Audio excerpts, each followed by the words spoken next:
it's the proudest day and the proudest time in the seat of a rally car, because that day and that hour and those minutes, I got the bit between my teeth. You know, I really stood up and was counted and said, this is not getting away. I remember when we pulled on our helmets and Donald says to me, what are we doing? I said, we're going for gold, Barrett. That's all we said. I can still picture that run. It was just the best run ever.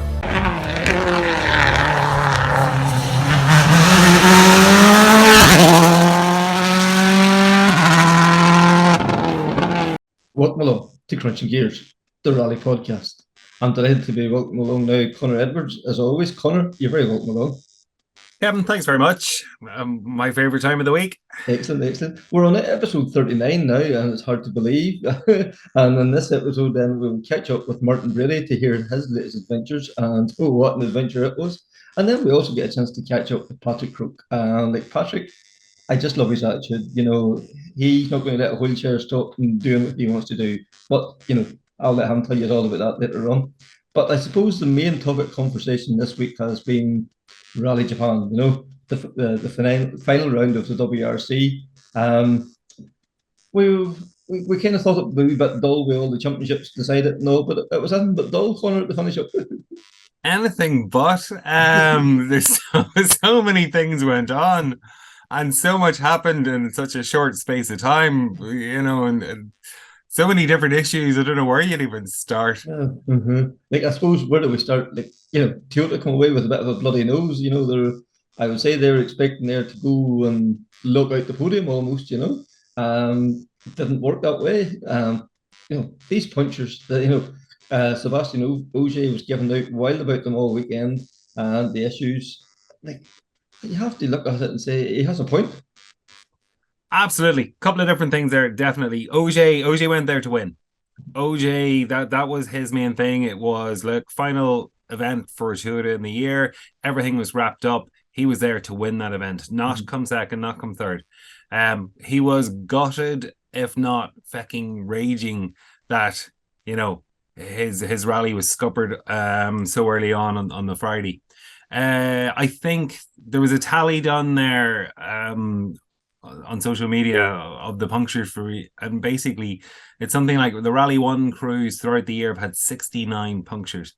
It's like an incredible statistic, and you really do have to question how come. I would become, like a puncture was almost a thing of the past. You know, like I know a few years ago, like there was run flat tires and all, but like the previous supplier of tires, they were producing tires that was almost unburstable. You know, you had to do something really crazy to, and maybe it adds a wee bit of drama to the thing, but at the same time, these are the best guys and drivers in the world, and it's been decided for, if they clap the corner too tight or from that side of it, it's a bit unfair. Well, you take Ogier's first event of the year, Monte Carlo, robbed because of a puncture. He should have won that event, not Loeb. Yeah. And I'm a huge Loeb fan, but that was Ogier's event to win, and they're his last round of the championship there in Japan again. Was leading after the first stage. There shouldn't have been any question mark over Ogier not winning that rally. No, and it's not even that they're running over massive rocks or taking massive cuts. It's just a fine line. It's just there seem to be just on the edge, aren't they? It's not that the drivers doing anything crazy. Absolutely, yeah. There's a lot around, and a word that was used quite a bit this year was debeating the tire, where basically it doesn't seem to take much for the tire just to get knocked off the rim, so it's not technically a puncture as such. Yeah. There's nothing going into the tire or breaking the tire wall, but it's that debeating seems to be quite an issue throughout the year. Absolutely. And then, like Hyundai taking a 1-2, like that has to hurt Toyota. Great for Hyundai, and there's no doubt about it. Like, when we consider the car they started off in Monte Carlo with, like, what would have been the odds not at the finish of the year? Absolutely. And Catalunya had no sooner finished than Terry Neville was telling everyone he was out to win Japan and bring, as you say, the bloody nose to Toyota. had Hyundai started the season the way they finished, I don't think Toyota would have been bringing home the Drivers' Championship and possibly not the Manufacturers' Championship.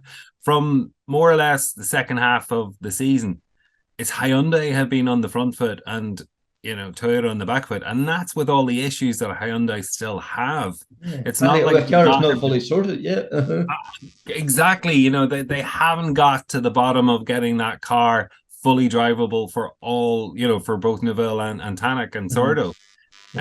So they've had an incredible second half of the year. They've won 5 events. They've never won 5 events before ever. Even the year they picked up the Manufacturers' Championship. So it's actually been quite a strong year for them. But with all of the issues going on behind the scenes, it's kind of taken away from that. Yeah, I think even that start, I didn't realize that. Like that just shows how good a year it was and what could have been. Absolutely. And the issues that Tanak has had between hybrid issues, differential issues, he had both in Japan on the first day, but he's been plagued with them throughout the year, as well as a car that hasn't been handling to his liking and issues around, the differentials. Really, had they come out of it was said that they started the year on the back foot. The car was late coming, getting, everything pulled together. They were late getting the sign off from Korea, even that they were going to go ahead with the Rally 1 car. Had they come out, and started Monte Carlo in normal circumstances, I think it would have been Hyundai's year, not Toyota's. Yeah, and that's a huge statement considering like how dominant Toyota was at the start of the year. And like we can't take anything away from Rogan Pera, he's the youngest champion and all that. But yeah, like the second half of the season, I think Tanak and Neville both outscored him. Yes, he was probably driving with the championship in mind. We have to obviously take that into account. But yeah, I do think there's a lot of credence in what you're saying. So. Yeah, obviously Ruben Parra was driving more carefully at the end of the year, but then on the same or on the counter argument, he wasn't being as challenged at the beginning of the year by Tanak and Neville in the same way. So it kind of was his to run away with, which he did. Yeah, that's for sure. That is for sure. And then we'll take it in for a step on. Like Evans, who should have been champion almost in waiting at the start of the year, had a horrible year and seemed to be turning the corner in Japan. But cruel luck seemed to rob him again. Like he was on the fight for the 1-2, but even Saturday, it just seemed to be slipping away from him. Then he got unlucky again on the Sunday. But it's a tough call for him, isn't it? Yeah, again, we've seen it this year. The new Rally 1 cars, I suppose, they're heavier. The weight is distributed differently because of the battery packs being in the center rear of the car.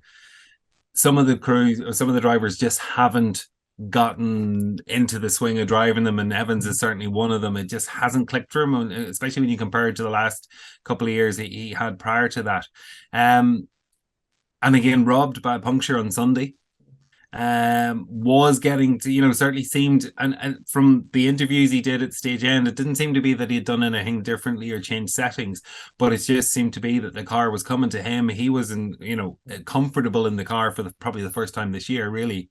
And again, that should have been, with OJ out of the equation, that should have been his event to win the way he was driving. And again, just it fell apart for him on the last day with a puncture. Yeah, and like Ruben Pera, the champion, of the year, like again, puncture destroyed his rally too. I just don't know. And then like the one positive note, I suppose, from Toyota's point of view, Takamoto and our own Aaron Johnson, like a podium in Rally Japan, like that's going to be that's huge for Taka and Aaron, but like that's going to make rallying even more popular in Japan. Absolutely. Listen, fantastic result for Takamoto and again for Aaron. Just delighted for Aaron. Genuinely am. Brilliant result. But I don't think two things here. One, I think maybe with the way things happened with Hyundai and that, maybe it's taken a little bit of the limelight off them. But they were targeting a podium finish. So this isn't completely out of the blue. It was on their, their target list. They Mhm. were looking for that third place and they got it. So fantastic result. And again, finishing the championship fifth overall, like that's a fantastic drive from the two of them. Yeah, that is for sure. And like lead Toyota driver home in Japan, like that's huge. And then what can we say about M Sport once again? Craig looks such an innocuous, just well, there's just kind of a wee bit too much speed into the corner. He can't seem to explain exactly what happened. It's just misfortune after misfortune. It is like if you look at the in-car footage, road was dirty, a lot of leaves, bit Mhm. damp. Does seem to be a bit of an understeer issue in that Mhm. car. And when you watch it, the car wasn't going to make the corner. It Yeah, was just going straight on. And again, not that heavy an impact with the Armco, yeah. but then the car just kind of dropped and the back wheels were up in the air and that was it. He was stuck. Yeah. It's just I don't know what he has done, whether he has walked under a ladder and kicked a black cat around. I don't know what he's done, but hopefully it'll turn around the sooner rather than later. And then Eamon Bourne and MJ, taking the trek out to Japan. I keep saying this. I just love their attitude to rallying. They just rock up, go and enjoy the rallying.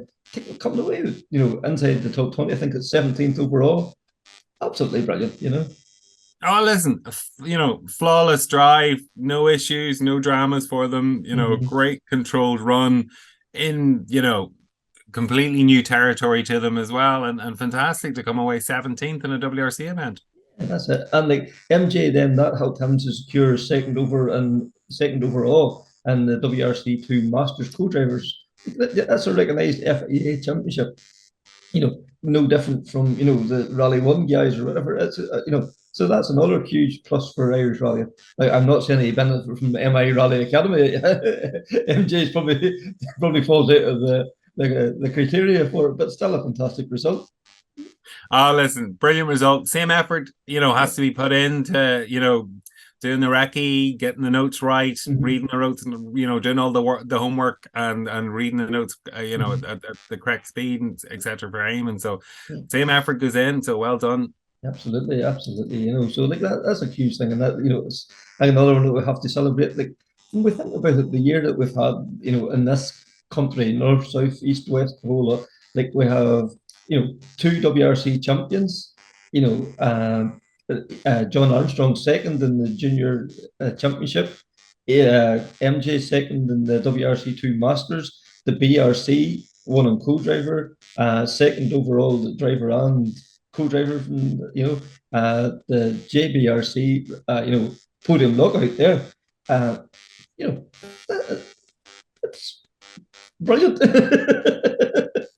It I really know is. it genuinely is, and again, it's all low key. It's not getting national publicity. It's just it's just one of those things. Like we are excelling out there. We're turning out some fantastic talent, Mhm. and yeah, the guys and girls just need a bit more recognition, really. For sure, for sure. And like, even Josh McLean took fastest time on a stage and like the WRC, and like at him in a WRC2 car, like if that's like, I don't know, Shamrock Rovers, winning, going to Old Trafford and scoring a goal. I don't know how you would describe it, but that's Yeah. a huge thing too, really. So Well, it is. It's like if one of the junior formulas, I paced or set a quicker lap time than the F1 guys, then yeah. you'd be here. People would be shouting about it all over Mhm. the place. Yes. And this is one of the room guys. Yeah, brilliant, brilliant year. And then Aoife Rafferty, Connor, you spoke to her last week. Yeah, Aoife was out in what do you call it? She's out in Italy at the moment, so she was competing on a gravel event. I'm gonna make a mess here. The Rally del Marche, I think, is the pronunciation. Having a great run, first time in the Rally 4 class in the 208. Great drive out. She was what do you call it? First female crew, and they were eighth overall, I think, in the under 25 section. Got as far as stage 8 when the drive shaft gave out on the 208, and that was Mhm. rally over. But seems to have been a really strong performance, a great event, and then Aoife and Geraldine are out again on a gravel rally on Tarmac November Rally this 20th. week.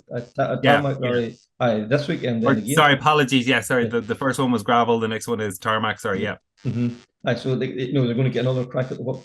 And again, this Yeah. is all come under the MI Academy, allowing these young people to go out and compete at this level, and not just be rallying at home, going and exploring and getting opportunities like this here. Like this is fantastic, isn't it?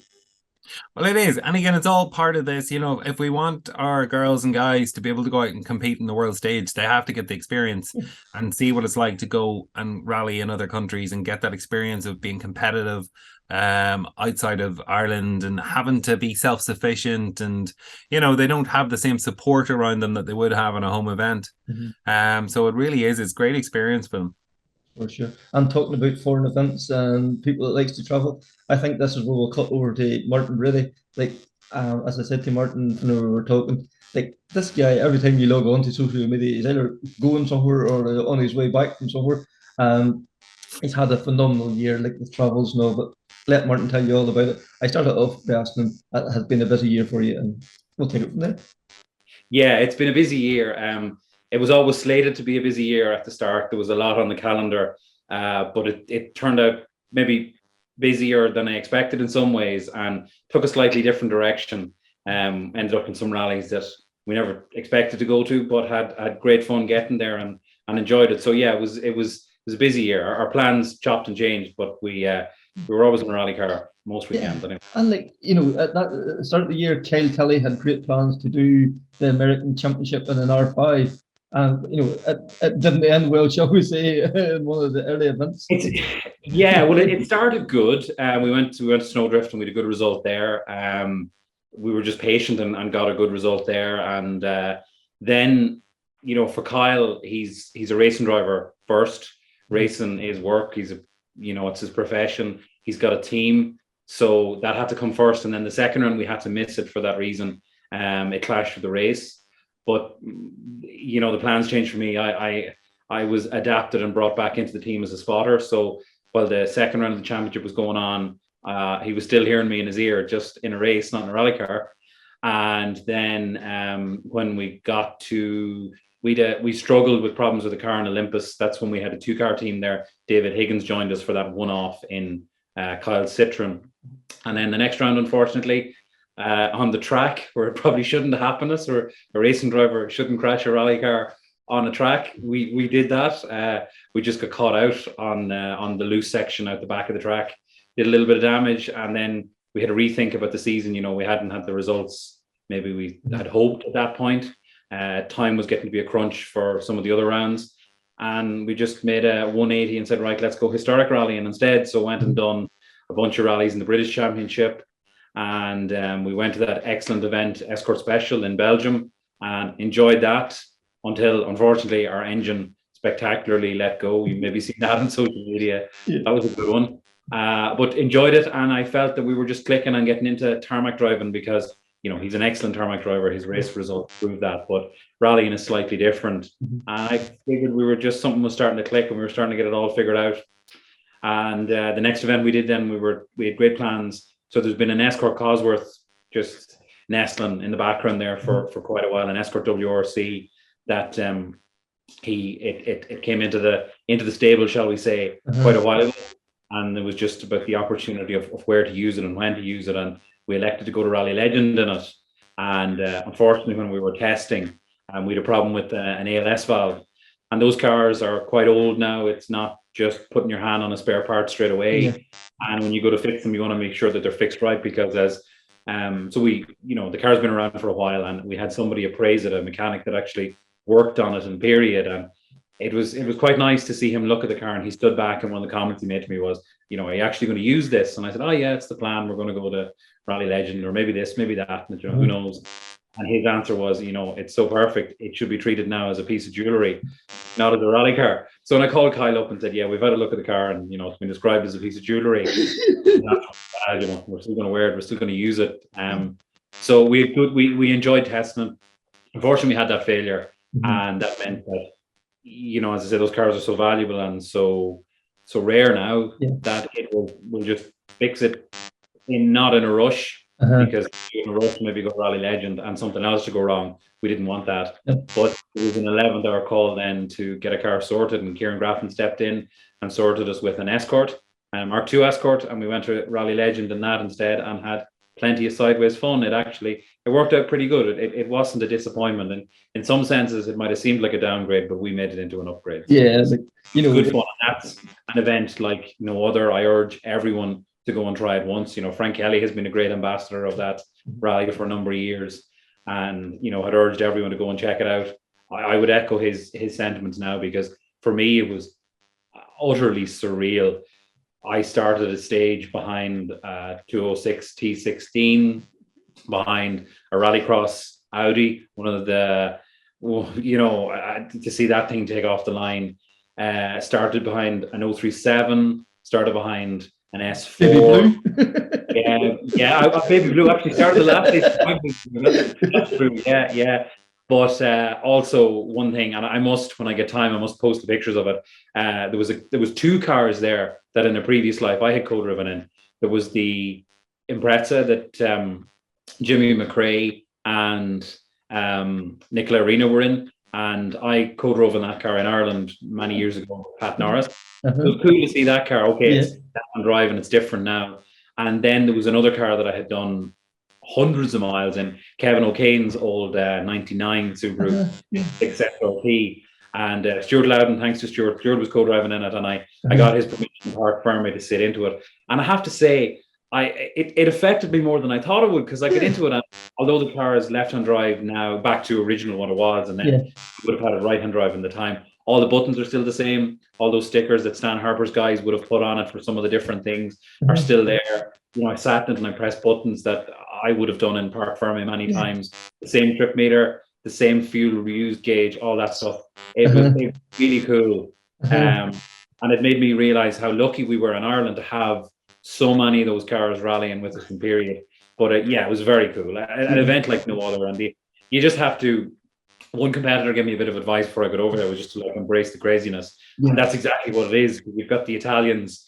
It seems that and I want to speak carefully here, but it seems that if you've got a Lancia with Martini racing on it, and you're Italian and it's an Italian plate, you can do whatever you want. Control sideways, 20 minutes early, 15 minutes late. You can get out shouting, and what looks like those guys having an argument. No, they're just like chatting. It's just you have to do craziness. Like it's mad, and the spectators as well. You're coming.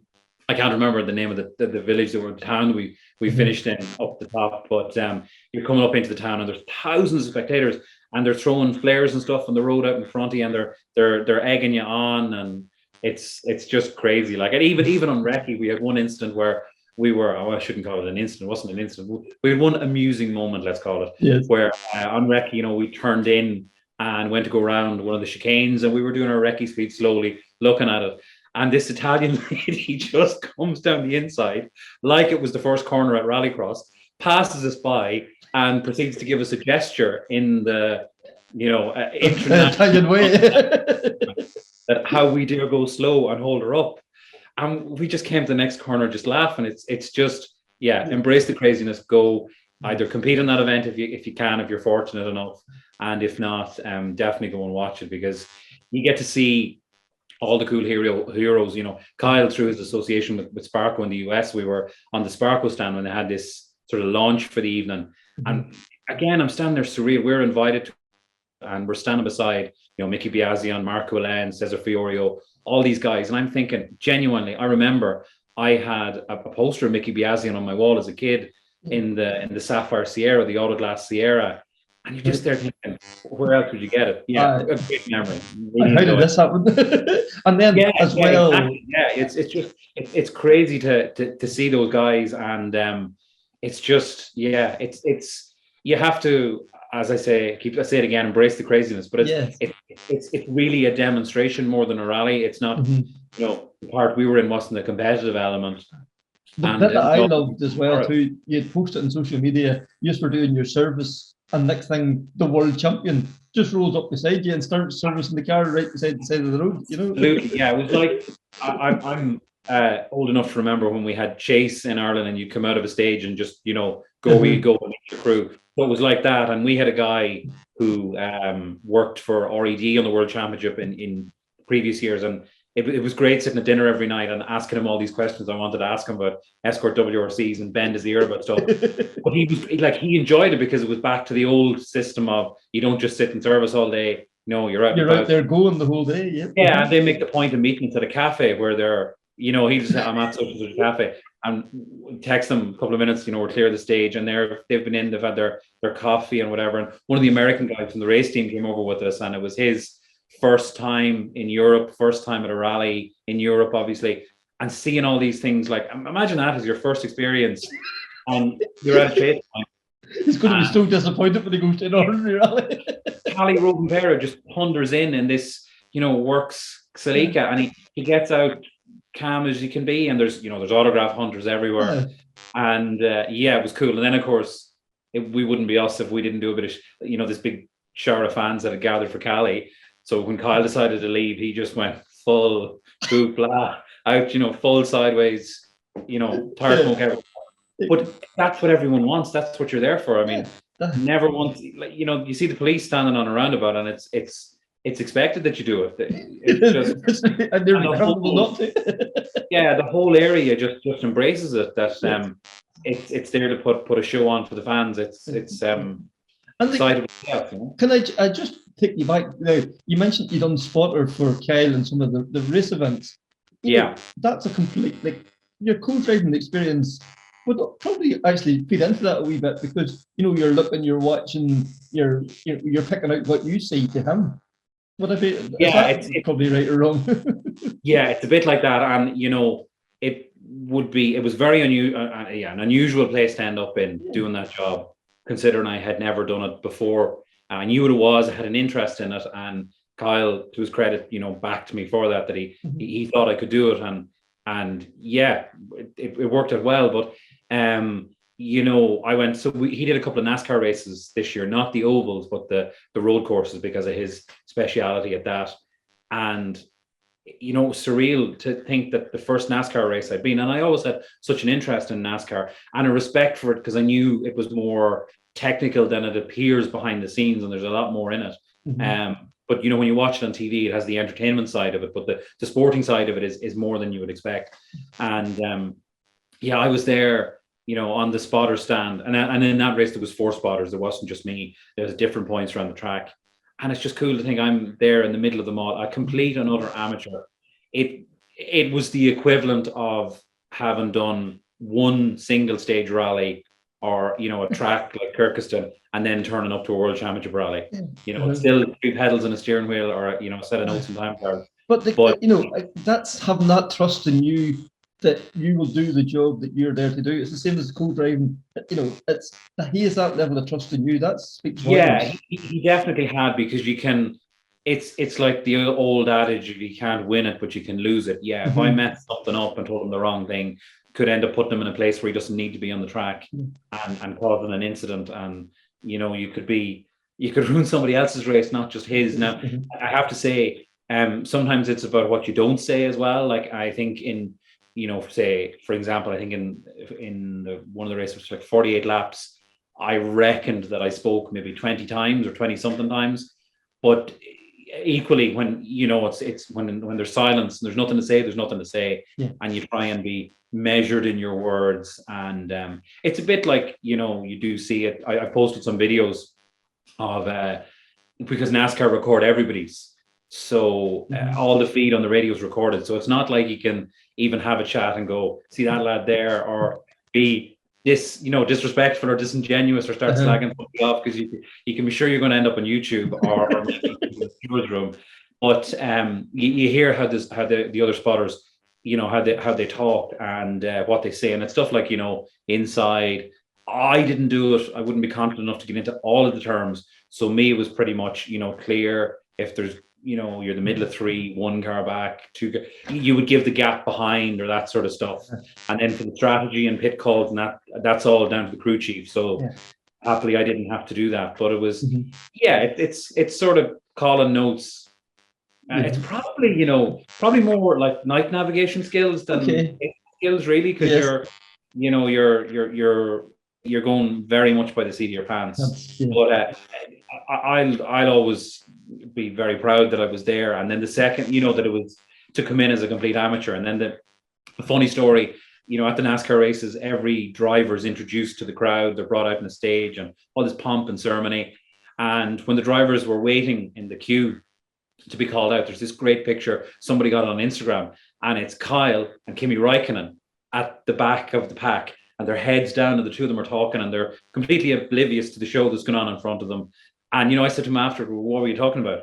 And Kimi was talking to him about, you know, maybe an escort and maybe this rally. And I don't want to say too much, but he's talking about what he would like to do. And I say that if I would say you'll probably see Kimi back in a rally car at some point, but he's very tuned into what's going on in rally, and obviously his nephew's involved, and he'd be in the fringes of that enterprise. So he knows what's going on. But here you had two guys, you know, 10-15 minutes before they were getting ready to start a race. Chatting about escorts. Yeah, it was cool. Yeah, it was cool. And unfortunately, so in that race, it was again something that wouldn't happen in rally, and it was rain delayed, and you know, it was lap after lap after lap behind the safety car, and all I could hear was Kyle on the radio, like he was mad to go. Rain suits him down to the ground. Right. The Americans didn't want to go, and Kimi the same, I believe. He was you know, he was on for it. And you just noticed the different things from where I was in the spotter stand. Like every lap that Kimi came around, he'd take a different line. You'd see him trying something different, whereas the rest of them just seemed to be just driving around.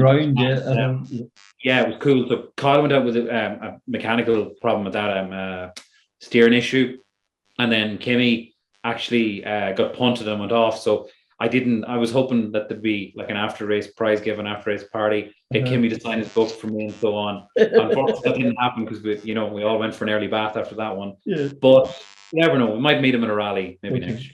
And like, you know, and then talking about the escort, you know, you were back and with Seamus Burke and the escort for the American Championship. Yeah, so that's a good one. So Seamus had plans what he might do this year. You know, there wasn't a plan for him to do the full championship at the start of the year, but then he missed the first two rounds, went to the third round, and just went at it again. You know, time was available for him to do it. The bug never left him, of course. So he was on for a two-wheel drive championship again this year, and he needed a co-driver for the first one. So we imported John McKay, another man on his first trip to the US. And he did a great job with Seamus. You know, he'd never sat in an escort before. He was very much a team homologated man before that. So we've converted him now. He understands like being a Mark II escort. And he was just, you know, I think he was a little bit blown away by how different it is in the US and how all that goes. And then I jumped back in, did some rallies with Seamus. And then there was other rallies that I couldn't do. Gary McElhenney stepped in. So by the end of the season, Seamus, in typical fashion, of course, won the two-wheel drive championship again, with one round to go. But there's, you know, like if any fans of The Office, we have like the co-chairman and the assistant to the regional manager and all that. So between Gary Mack, John McKay, and myself, we're all like assistants to each other. We're all sort of assistant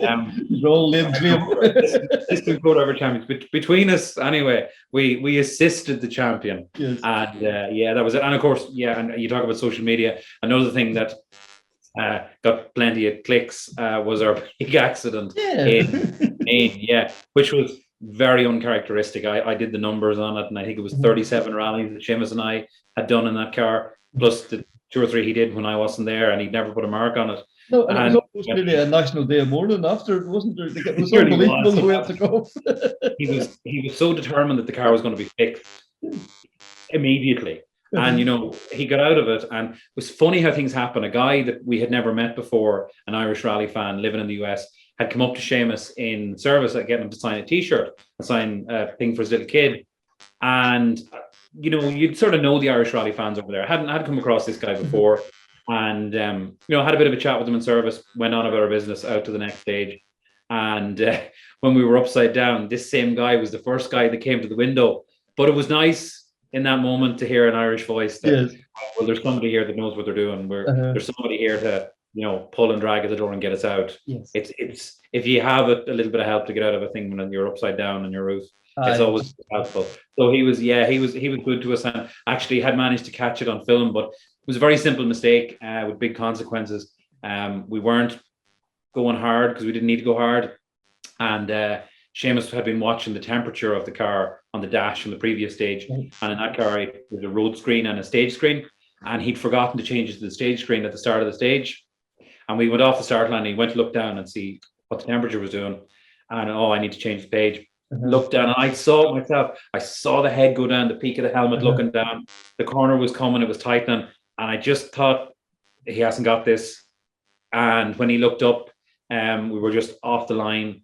It hit a rock, put us the other side of the road, and over we tumbled 3 or 4 times, and that was it. Just a simple mistake. If that rock wasn't there, if 3 or 4 ifs, it wouldn't have happened. But but there was a fantastic amount of help we got to get that. There was Irish guys involved here, there, and everywhere. Getting us a roof skin and different bits and pieces. And Pascal worked day and night along with Dan Brosnan, an Irish guy, Kerryman, living in Boston. And Seamus's cousin helped paint the car. It was an all hands on deck, and we appeared to the next round as if nothing happened, and it didn't deter us. But that's Seamus for you. But it was the determination that when everyone thought it was in a bad shape, like it took every knock. But it was, and the cool thing then was, of course, the connections you make out of it. I met some people from Recaro at an event at one of the races later on in the year. They were talking about, rally racing, and they knew a little bit about it, and they were telling me how they make a special seat for Travis Pastrana. And I said, well, what you haven't realized that you've actually had a seat in the 2-wheel drive champions car for a number of years. They're like, oh my God, you have our products. Oh yeah, there's Recaro seats in the car. And I said, even better still, I can show you how they perform in an accident. I can give you real world data. And, oh my God, I took the phone out and casually, because they're racing people really, the phone out and showed them, the accident, us rolling over, and Seamus going, you all right? And I'm going, we all right? And I pressing the OK button, and they're astounded. They're like, oh my God. And it's, so yeah, that was kind of cool. And, of course, we're working on a deal maybe where they'll sponsor us new seats for next year. We'll see. You don't ask, you don't get. Yeah. We'll try it and see. I don't know if they'll give us a seat the very same as Travis, but I did say that to them. Yeah, you need to make the famous Cork edition. You've made the Travis edition, now you need to make the Cork edition. That's for sure. That is for sure.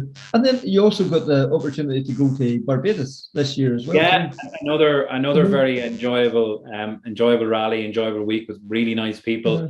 It was a last minute thing, really, just to go and join Ben Hartling, a young guy who had rallied a C2 for a number of years down there in the Caribbean. He lives down there on one of the islands. They have a hotel on the Turks and Caicos Island, which is close, relatively speaking, to Barbados. And so he does. There's quite an amount of rallies. They're smaller than what we would be used to, but they're a big deal down there for sure. So he'd been in a C2, and then he'd stepped up to North 5 Fiesta, and his dad had one as well. So it was a 2-car team, 2 identical cars, identical right down to the stickers, and just that's the people that want to enjoy their rallying but approach it really professionally. And we had a great time. It was a big step up for him, as you can imagine. Wouldn't have many rallies done. I'd say if he had 6 rallies done before that, it would have been the height of it. So it's quite quick to step into an R5, and he did really well. We got caught out on day 1, just touched a rock face and broke the back arm of the car. Probably could have continued, out to the end of the stage because there's chase there as well, but didn't want to damage this nice new car. So we parked up, went out and did the Sunday run instead, and we're lucky enough to win that. And so that was, at least we had something. It wasn't a total loss of a weekend. You could continue and you could get his mileage, and it was nice to have something to walk up on the stage at the prize giving and collect, because they really make it quite a party out there. Yeah. Again, lovely people, and the atmosphere very much makes the rally. The stages were not as simple as I had expected it would be, because, as I say, I would have looked at Kenny McKinstry and Robbie Philpott going out there and seen the RPM at the time, and the stages seemed quite simple then, but they're quite challenging, and it's a different format of rallying out there, but really enjoyable. Another one I would say, if you get the opportunity to go out there and do it, it's a real party with great people, and the rally runs like clockwork. Obviously, they're well used to it now, but it's such a festival for that because you come the week before. There's an event on the previous Saturday, isn't it? And then Yeah, they call it like a hill climb, but to me, it's like a single stage because it's long enough. And you do that, and then that determines your seating for the rally. But right from then on, it was just it was a great atmosphere, and the driver's briefing was more of a party sort of a welcome to the island thing, more than preaching to you about rules and regulations. It was welcome, any problems come to us, and let's all plan at the bar now. So it was very, very welcome and very friendly. And interestingly, in the team that was looking after our car, we had a racing driver. It's never too far away from racing drivers, and that's that guy Zane Maloney, who has done excellent things in Formula 3 this year. And he was leading the rally for a time, and only his first rally, until, like all racing drivers, he just came into a corner where just overcommitted for the change in grip, you would see, and did a bit of damage, took a back wheel off. But when he was going blindingly quick, but a really nice guy, really nice family, and interesting to follow that and just talk to another racing driver about how you get down with pace notes, and how I'm always interested in how racing drivers adapt, and more so how they get into listening, because they've driven a car for so long in their own mind where they want to place the car and what they want to do. So to change over to relying on what you hear as much as what you see. What you see, yeah. I just found it interesting, and that was cool too. And we finished the last stage. We were very lucky. We had a brilliant chase crew. Local guy Ori, he was brilliant. Sometimes it's so much about the people you have in the background. I've gone to rallies where you've had experience counts for so much, and you have someone like Jerry McGarty in your backroom team, and when they say things, you listen because they've been there 100 times before and they've known all the scenarios. And Ori, we'd come off the second last stage clear of the chase point, and then I get a message on the phone. I have a sat phone messenger thing. Get a message, change the wets. Okay, pull in. I'm coming behind you. And the boys jumped out. It was like a pit stop. We just pulled in a lay-by in the because we'd driven into this lashing of rain, and he knew before we knew we were driving into it. So it meant the last stage was going to be in the rain. And we went in, and I think we were only us and another car were on wets. Again, another local. And if I remember the number, I think it was like 0.1 of a second. We were second fastest by. So it was just that was a cool way to end the rally, but in a time like that. But it wasn't. It was, of course, it was because of what Ben did in the car driving it. But it was really cool just to have something like that to eke out an advantage because of that. It was just it was a nice way to finish the rally. And so Martin, this has been a fantastic 2022. 2023 is coming round. Have you any plans set in stone, or is it going to be again a seat of the pants year again? 2022 is not finished. I'll still be involved with ERA next year. Kyle's not doing as much racing next year, whether that'll leave more time for rallying or not remains to be seen. A lot of that will be dictated by how the racing year goes and what races are on and so on. The backbone of that will be the IMSA championship, like they've done this year, the same number 18 car. So I'll be with the team for those races, working in the backroom staff and a bit of spotting as well as the year goes on. And outside of that, then Kyle, whatever rallies we can do, we will do. There's a historic, 22 is not finished yet because we're going to go to Killarney. The plan was that we were going to go on a BMW M3, but the plan had to shift a little bit. I think the M3 is still coming. It might come after Santa Claus time, but it's on its way. But it doesn't suit to have it for Killarney. So we're doing that. And then I'm really looking forward to whatever we can do in the Escort WRC next year, because I'm an unashamed fanboy of those cars. And I, even just to sit in it, the only Ford WRC I'm missing rallying now, and I did sit in a test, but I don't really count that, is an 08 Focus. So if there's anyone out there with an 08 Focus wants to come for rally, don't mind if it's on stage. I have to tick that off, that I have to get a run in an 08 Focus on a 321 proper stage. So I know it'll happen in the Escort WRC next year. So I'm really looking forward to that. And we'll do some historic rallies, definitely. and we're talking at the moment about what we can do on tarmac in something maybe a bit faster than a historic car, because I still think that this guy has something to prove on tarmac in a faster car. And I hope we'll get that opportunity as the year goes on to do that. And then there'll be other bits and pieces. I might find myself, if I'm lucky enough, Seamus might take me back at some point for an out rally in America.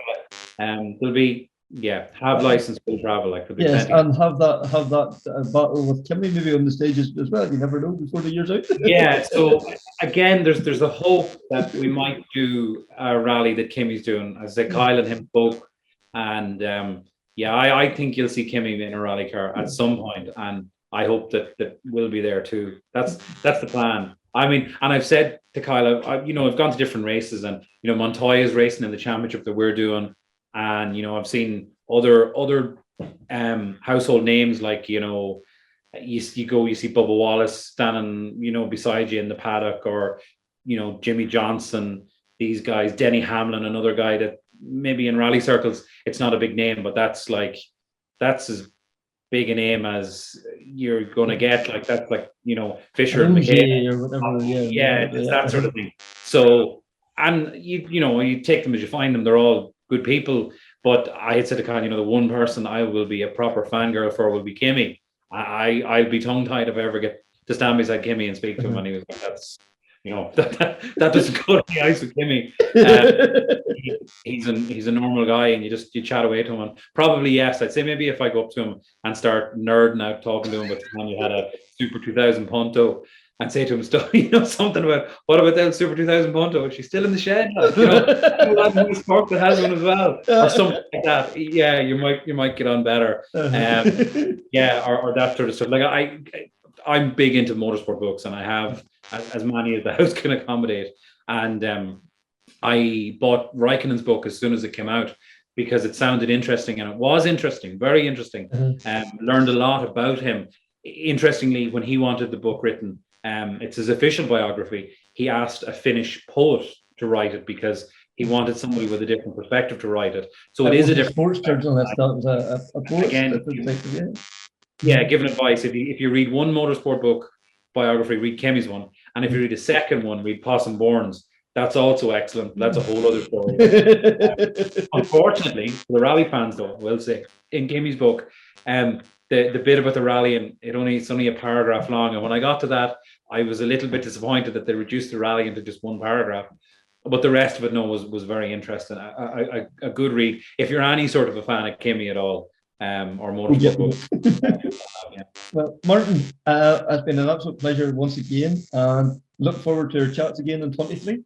That's what I'll do, Kevin. You know what? Just for you, I'll head away and try and gather up a few more stories, and I'll chat to you next year. You're very decent.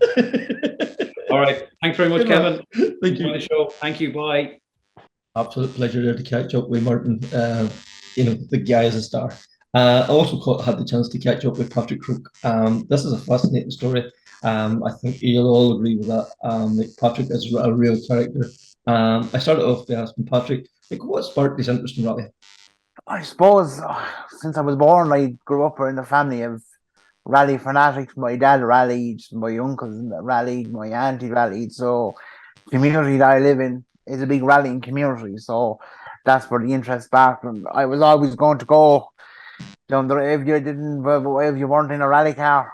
It was fairly from the word go really that it was rallying was the interest and the love of cars, and there was always cars around the house, and like Dad rallied, like I said, so there was always Mark IIs and Chevettes and Cosworths and whatnot. So I suppose my interest grew from there really. And was there always a desire on your part to, not just to watch, but to compete as well? No, would you believe it wasn't?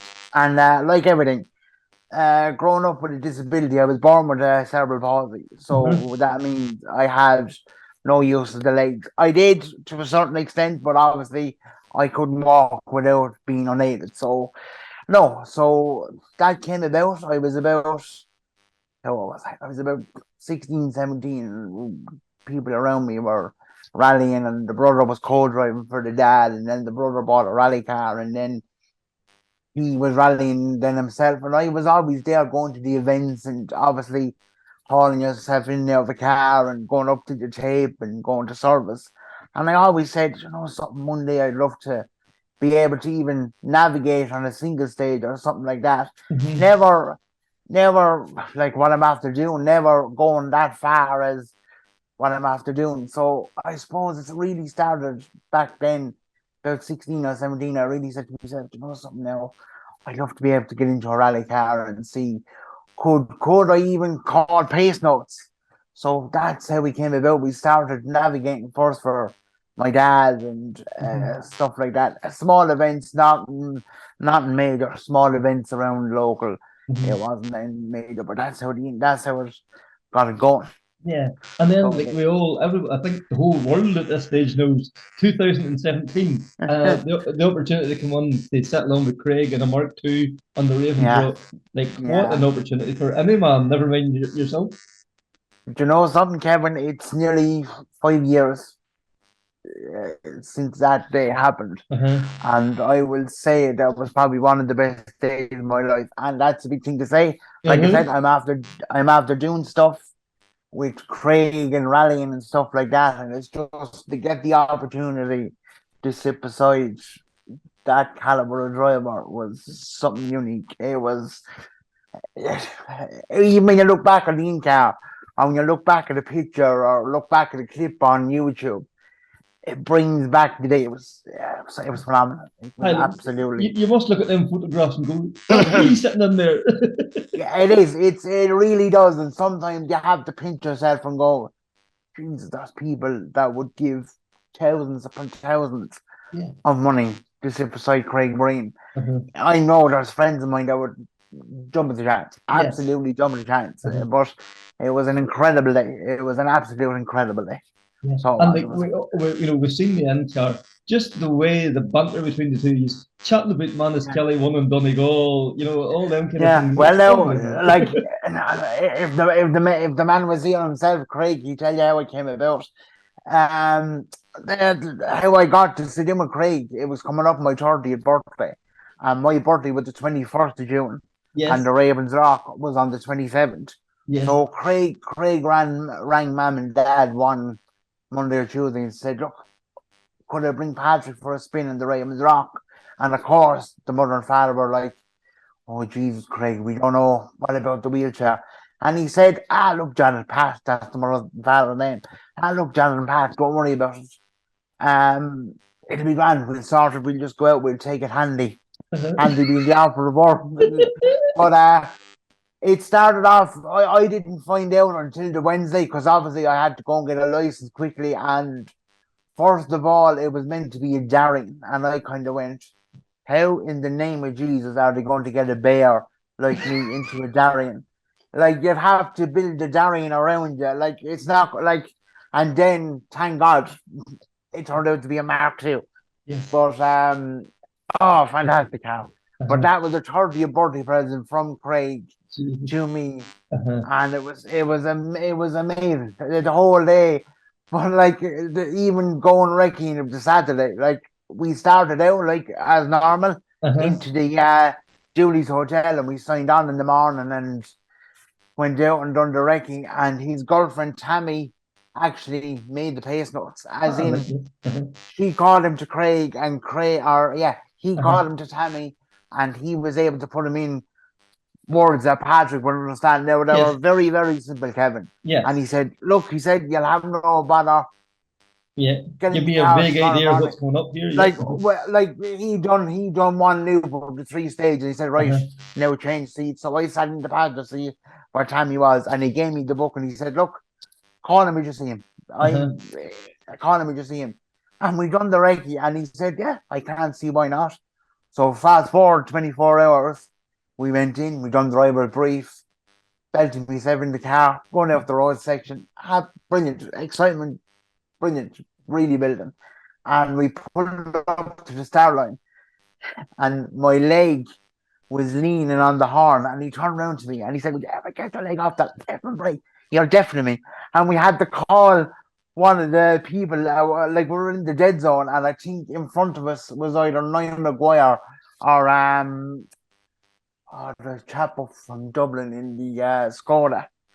McCluskey, Conor McCluskey was in the R5 Skoda, or it was Niall Maguire. But they were taken off, and Craig had to get one of the officials to come down. Will you get his leg off the horn? I'm deaf. I couldn't hear it. He could.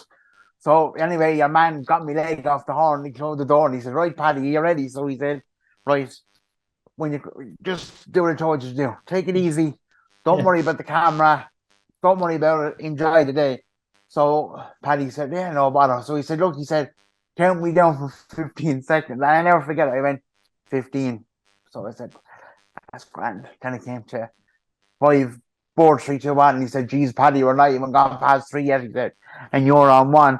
So he started, that was it straight away. And I was caught, and I was trying my hardest to keep it to the notes. And we got to the end of the stage, and he said, "Do me a favor." He said, "Give me that joke. Forget about pace notes." He said, "Not only that," he said, "you're not enjoying the spin." Right. He said, "You're not enjoying it. You're constantly You're thinking worrying about it too about much. the next corner." He said, "And what's going to happen?" He said, "You're going to cause something wrong, and I'm not going to be thinking, and it's going to be carnage." He said, "Put the book away." He said, "All I'm going to get you to do," he said, "worry about the time cards. And once that is okay, I'll drive the stages blind." So that's how the whole thing about Manus Kelly and we're singing and waving at lads and busting over GoPros. It was a great day. It was absolutely, it was a fantastic day. So it was. Yeah, and In North Manus got a great kick out of it as well too, didn't he? God rest him. Yeah, You know, Manus Kelly, got a lot of mercy on him. He did, and would you believe I actually met Manus after it? It was the year, I didn't, it wasn't, it was the year that poor Manus got killed above in 2019. I was in Donegal with Craig when he done it in the World Cup, and got to meet him, and he said, "Boy," he actually brought one of his young chaps over to meet me, and he said, "This is the whack on tour that's had him with Craig," and it was a great experience. And sure, lo and behold, it was absolutely tragic the way that weekend ended as well. But I always remember talking about Manus Kelly and Manus Kelly School of Rallying, how to win Donegal, and he always said to me, "Would you do Donegal?" And that would be the dream. But 3 days to go around in the car now with Craig Breen with no pace notes, or trying to be Scott Martin or the Paul Nagels as a Nicky Grist, I don't think it'll work anyway. You know, but yeah, it was a great. That was that Sunday of the Ravens Rock was a great day. And like, if I'm standing with Craig and other stuff as well, but that day was something special. Like I'm out too, and I never forget. We came into the first service, and he said to me, "Patrick, where would you like to be overall?" And I said, "You know something? If I won class 14, if we were winning class 14, should I say, I would delight." And he opened the door and he said to me, "Not only are you winning class 14," he said, "but you're sitting third overall." And I was like, "What?" "Yeah," he said, "you're sitting third overall." Again, it never registered because I said, "Okay, yeah, right, that's grand. Once these boys know these forward drive car gets going, there'll be nothing." And I remember going out in the next stage and we took so many seconds out of Niall Maguire, and again we were in the dead zone. And I remember Niall Maguire opening the door and going, "Ye boys are now right in the head. You're after pulling so many seconds out of me." And I was going, "That's an S12 behind me." And the lad in the Mark II was still, and it was a dry day. There was no rain, so it wasn't. It wasn't like if it was raining, 4-wheel drive would have had it all day. But hey, look, the whole day couldn't have gone any better than what it was. The whole, and like the way he put me in the car, and I think that it was amazing because even though it was a brilliant day, but you have to remember there was a bit of a dangerous side to it. Of course If it you was. look at the in-car, if you look at the in-car, the speeds were. There was that thing was in 6th gear in the red line. Yeah. And God only knows. Thank God that I think the speedometer was broken, so we didn't know what it was doing, but we were moving. It had to come to a sudden stop. It was going to be something fairly drastic. All right. But no, it was a great day. I'd love to do it again sometime, but we'll have to see about that now. I'd rather I'm on my own road anyway. So. Well, this is your sort of going on to the next question. Like you love the co-driving, but there was still this desire you wanted to drive a car. You weren't just always content with the drive. Yeah. Yeah, absolutely. Like I said to you, I navigated for Dad, and I loved it, and I loved getting involved in the rallying and the whole signing on and bringing out the pace notes and going out and making the notes, whatever. And like Dad used to potter around, he wouldn't be at the speed of Craig or anything like that. And we used to have the crack, and it was great. And like I always used to say to myself, Jesus, I'd love one go at this. I'd love to just get into my own car and even hire a yoke or go to a track or there's somebody that can give me a look at the car or give me going. I never to this day said to myself, Jesus, now I'm going to build a yoke and like we'll come to how it started and whatever. But I was always saying, surely there's somebody in Ireland that has a car that could give me going and Adaptable, track. yeah. And like, yeah, they Yeah. were. Yeah, like when you go to England, yeah, there's a couple of things over there, but Ireland seemed to be kind of falling behind on that side of it. So there was never really a car there. It was, again, we had to go and do it off our own accord. So, yeah, I always said to myself, I'd love to have a go at this. And there was no reason why. I always had the ambition that I was going to go and do it. Yeah. And my disability was never going to stop me. No, now, you, it was you again weren't going to take when no it for was an going to answer. You were happen going to and find how it a was going to way to happen. make it happen. Yeah. I think Absolutely not. I like anyone that knows me, Craig, mum and dad, anyone that knows me will always tell you I don't take no for an answer. I probably sometimes go, geez, you want to know again, but I don't. I genuinely, once I get something into my head that I know is safe, that I know I'm going to be okay, 9 times out of 10 I go, yeah, that's grand. We'll go with that. So it was that's how that came about. The whole I always wanted to drive a car or experience, not even go rallying or go track racing, just experience something. Because there was a go-kart track not so far from me that had a hand control go-kart. And every now and again we used to get the opportunity, if there was a birthday party or whatever, get on the hand control go-kart and go for a spin. And that was great. But it wasn't it wasn't what you it wanted. wasn't It wasn't enough. it wasn't beating the addiction. So Yes. we had to go down another route. So that's how it all really started. I was navigating and then I got seeing the navigating and said, right, we'll have to see what we Stop can do dreaming, with this. let's do. Absolutely. And that's how it came about, yeah. Most definitely.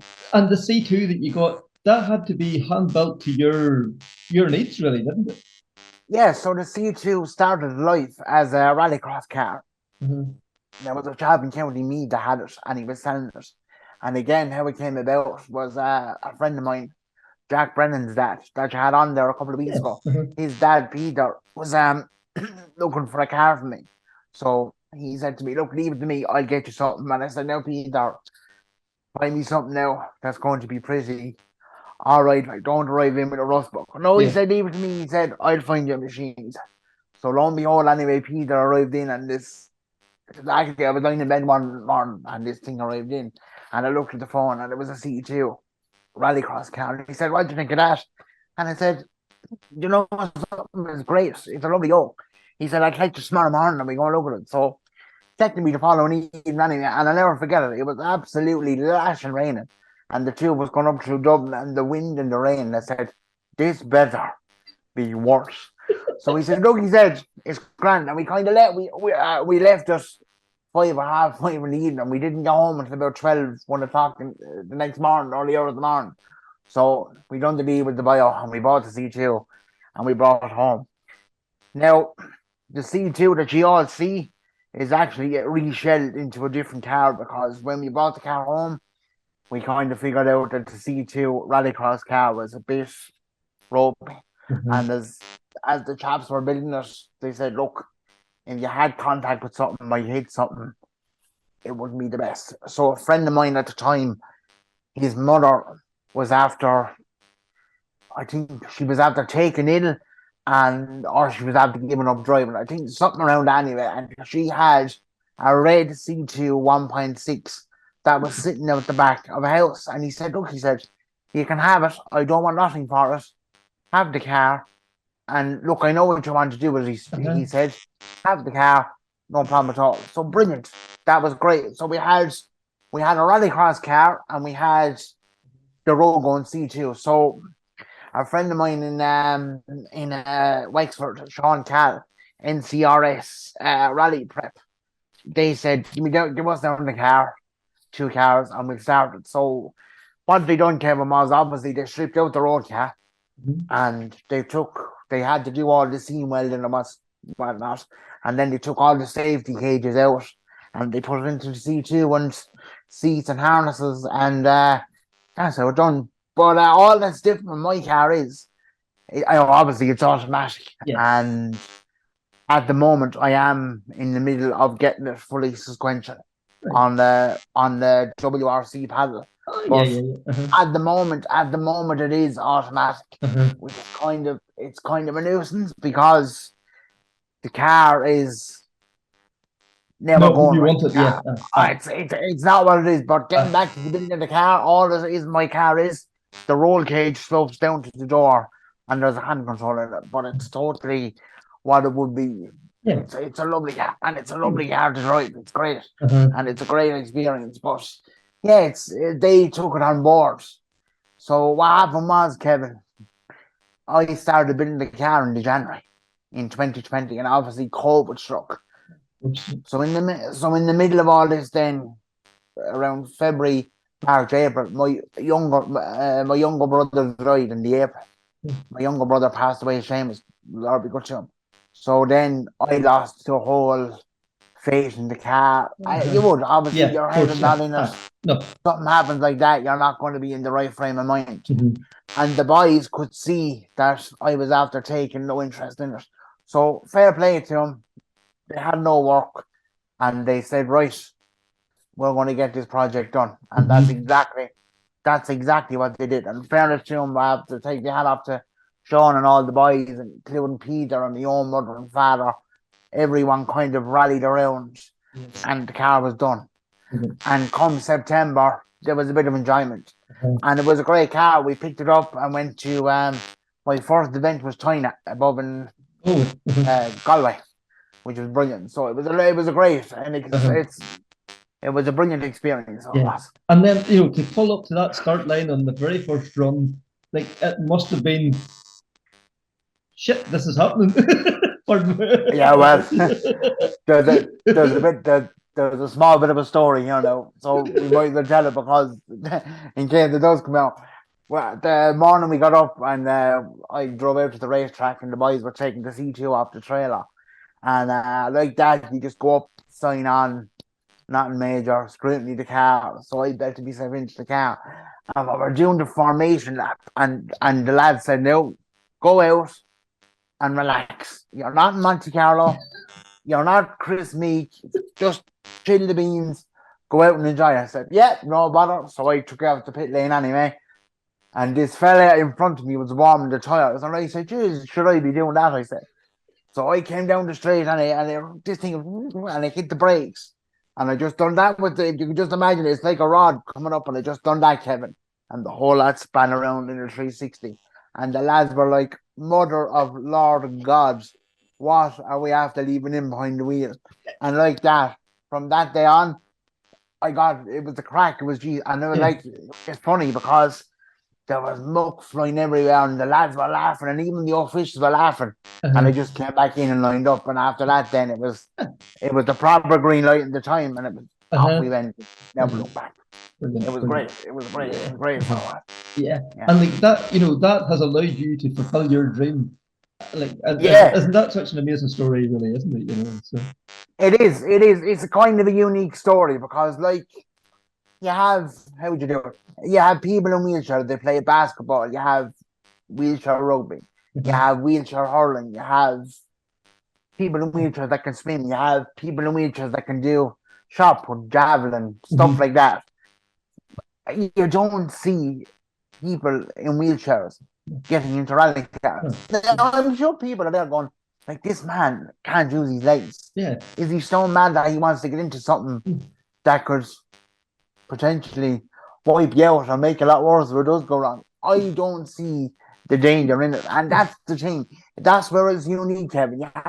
People have to understand, especially people know me and they know the whole thing of rallying, and I know nothing else only rallying. For me to get in behind the wheel of that car that day was something unique. And still to this day when I get into it, you're kind of going, is this happening? Like a what? Like even when I'm watching, you're kind of looking out and going, turned out well, but no, I don't. It is, and it's a message to send out to everybody. No matter what your dream is, no matter what you want to do, in life. Go push Go and for do it. Go get it. Don't I know people, I know disabilities. There are some disabilities that are very hard, and I know people like that. There's a wide scale of disabilities. Like from there's me that's not able to walk, to somebody not able to use their upper body that's Yeah. not able to walk or talk. But again, I don't really. It was something that I always wanted to do, and like I've done it, and I Yeah. am doing it. Yeah. It's amazing. It's amazing the amount of people that support me and go, "It's fair play." Because, like I said to you before, you don't see it. No. You don't see it. Yeah. You don't see. You're like, I'm probably the only one in Ireland at the moment. And like, That's whenever you're sitting on that start line, is there something in the back of your head going, I could be Craig Breen or I could be Chris Meek? no, Are you? no, no. Although you know what, like when you're lining up, you're kind of going, right, this is going to be a brilliant lap now, whatever, and you're kind of it goes sideways, and you're going, and you kind of think to yourself, how in the name of God do they do the job that they do? Like, we're only going out China, and we think that we're Craig Breen or Chris Meek, but it just goes to show you, it's not. You don't have to be Craig Breen or Chris Meek to have a crack. You know, I can absolutely understand where them boys are. Like they're at the top of their game, but I would like to think in years to come that somebody could go to the World Championship from Ireland, from other country, and go, well, you know something, I'm in a wheelchair, but there you go. It's not going to stop me. Yeah, they are a couple of chaps. I don't know if you ever heard of a chap called Albert Rivera. He's from Andorra. He was in a skiing accident years ago, and he was left paralyzed from the waist down, and he had a feet punto, and he done Rally Catalonia because my dad came home a couple of years ago from Spain, and he was showing me the pictures of this punto, and it was a proper super 1600 one, and it had all the proper gizmos on the wheels, and I was on the track. The minute I seen it, I was going, how much did that joke cost? And my father said, forget about it. I was young now at the time. This was a long time ago when the puntos were out. When they were the thing, that could be 20 odd years ago. But I always remember your man, Albert Rivera. And would you believe Craig actually lives, when Craig was living, when Craig is in Andorra, he was shown, he knows your man Rivera, and he was showing him the pictures of the car. And we kind of got friends on Instagram, and we were talking on Instagram, and I'm always sending him a couple of pictures. So he said, he's always saying to Craig, anytime you're in Andorra, bring your friends. And I bring him, he have a kind of a go-kart track, but they go winter driving on the ice. And he's mad to get me over now. I don't know how, when he sees the carry on of this track. So one day, you never know. One day, why not? One day we might get over to it. Absolutely. And like, you talked about this friendship you have with Craig. How did this develop? How where did you and Craig meet? I always knew of the Craig Breen, we call him, right? So Craig lives about 20 minutes away from me. Right, yes. And I always knew of Craig Breen, and when Craig was in the C2, he was rallying and learning an awful lot, and then he was doing the ST and the Fiestas. And would you believe we went to the same gym? And I used to see him in and out, and I never really knew of him. I knew of him, but I never really got speaking to him. And I remember, you're going to laugh at this, but I remember one day going into town, into a shopping centre, and this Subaru, Group N Subaru, I could hear this rumbling. I said to myself, what is this coming up behind me? I said, and then he arrives, and he had bleach hair at the time, and you could see him in the recce cab, and I said, look at your man. I said to me, right, that's your man, Craig Breen. So later on, anyway, fast forward a couple of years, Craig and Scott Martin were testing for the first time. He done the Circuit of Ireland. I don't know. Do you remember that when they were in the 2-weight? Oh yeah. So Craig had Santa Lock over, and Santa Lock were using the road in Mullinlabat, which is about 10 minutes from me. So I don't know. Do you know the chap Andrew Purcell? Oh yeah. Andrew, Andrew was running the test, so I was friends with Craig's mate, John Bowden. I don't know if you ever seen him on the videos. He's the chap that comes around with us. We call him our mascot. So I was friends with John, and John introduced me to Craig. Right. And Andrew rang me I think it was one Friday night. He said, "Paddy, would you come up and do a radio? I'm stuck for a chap to do Junction Peugeot testing, and Craig is up there." So I said, "Yeah, no problem at all." He said, "Be up 4 a.m. Take John, come up." So lo and behold, Craig invited me over to his house the night before, and we were chatting, and it was the first time I met Scott Martin, which again, another friendship blossomed out of that. He a right lunatic altogether. But Craig said, "Yeah, James, thanks very much for tomorrow. Brilliant, we'll see you in the morning." So I went home and I went up the next morning at 4 o'clock, and we brought the team up to set up above the hills. And like that, it was they were there testing for the day. And in fairness to Craig, he said, when the brake is on its service, come down and I give you a look at the car. So again, I was being a bit shy. I said, "Look, you're busy." He goes, "Not at all. Come down, have the bit of rub." He said, "Show me the car." And I thought no more of it. And I think the Soccer of Ireland, they were going to the Soccer of Ireland on the Tuesday or on the Thursday, and he rang me on the Wednesday. He said, "Look," he said, "would you like to come up?" He said, "and spend the weekend with us." And I was saying, "Yeah, sure." "Yeah," he said, "come up. There's room in the hotel for you to come up, and John will come with you." And so I said, "Well, lo and behold, anyway, we were up there and we were having the crack and the laugh, and he went on to win the rally. And the following week, then I turned on Robert. I just said, fair enough, he had me up for the weekend. He was a nice guy. He was again, we kind of came friends. He was texting me, whatever. And about 3 weeks later, then he rang me and he said, "Paddy, what do you like at flying?" And I said, "Grand." I didn't know where this was going, of course. "I can fly in a plane," I said. And he started laughing. "No," he said, "with your disability, can you get onto a plane?" I said, "Yeah, no matter."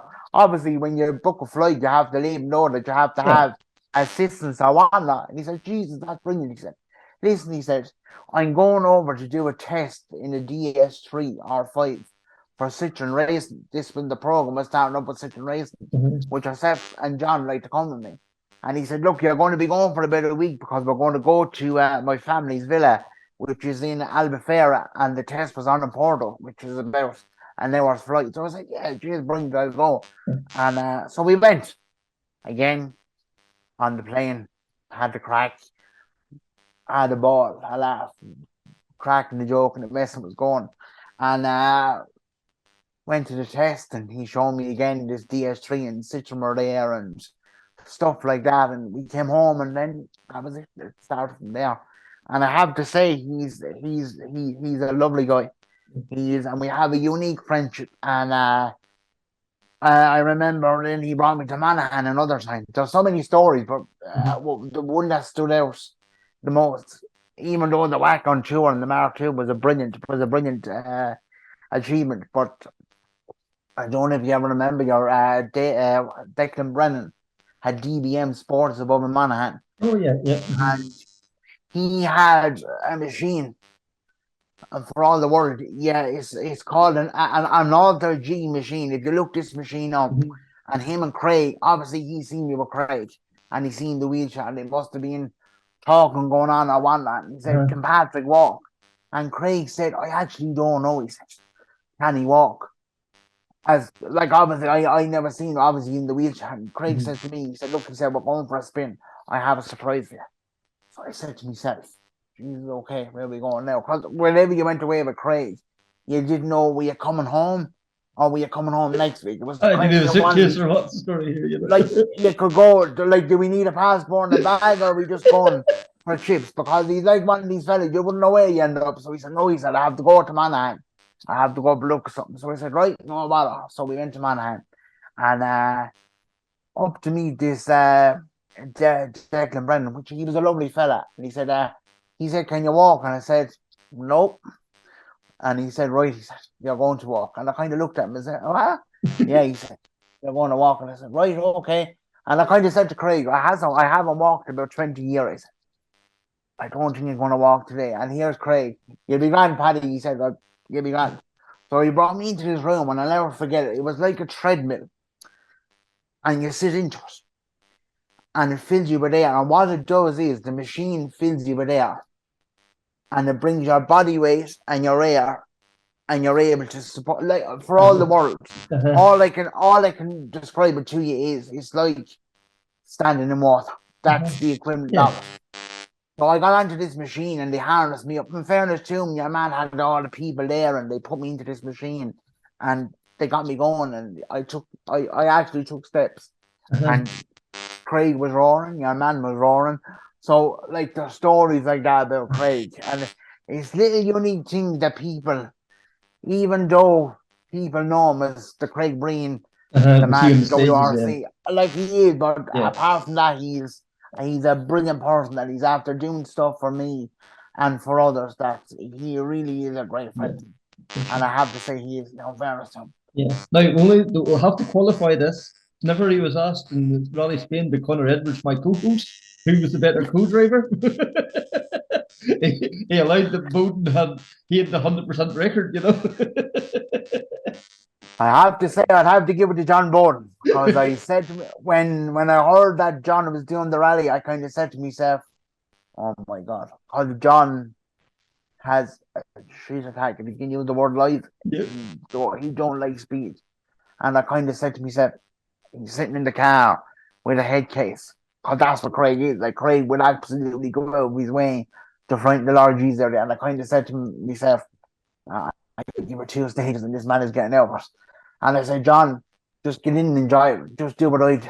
In all fairness, Kevin, he actually done it and done it well. Yeah. He read the notes, and like, obviously he had bragging rights over me now. Yeah, Paddy, look, I won the rally. You was pace notes. It was like going, yeah, whatever, you know. You know, but look, it is, yeah. In fairness to him, I have to give John that. He is Mr. 100%, so I have to give him. No, he bet me on that one. Yeah, so, for the time being, watch this space. Absolutely, yeah, absolutely. I'll have to make part 2, but no, he has. He done brilliant. In fairness to him, it was a great day for him. Again, to witness that experience of a rally car and whatnot. So he enjoyed it, and he got on the podium and sprayed the champagne. Delighted for him. Couldn't have done young fella. So, but yeah. Patrick, I think at that we'll wrap it up. So thank you very much for taking the time. Really appreciate it, and really enjoyed the chat. No problem at all, and thank you very much for having me, Kevin. Great catching up with Patrick there. Like, I could have spoken all over to him. Was telling big yarns and big stories. So Patrick, thank you very much for taking the time. So that is episode 39. Best luck to Aoife and Geraldine this weekend. Wishing them all the best in the Tarmac 208 Rally 4. So once again, can you please like, share, comment, rate, all those things? Greatly appreciate it. It's been a pleasure once again, Connor. So we'll wrap it up with that. So until the next time, take care, speak soon, and bye.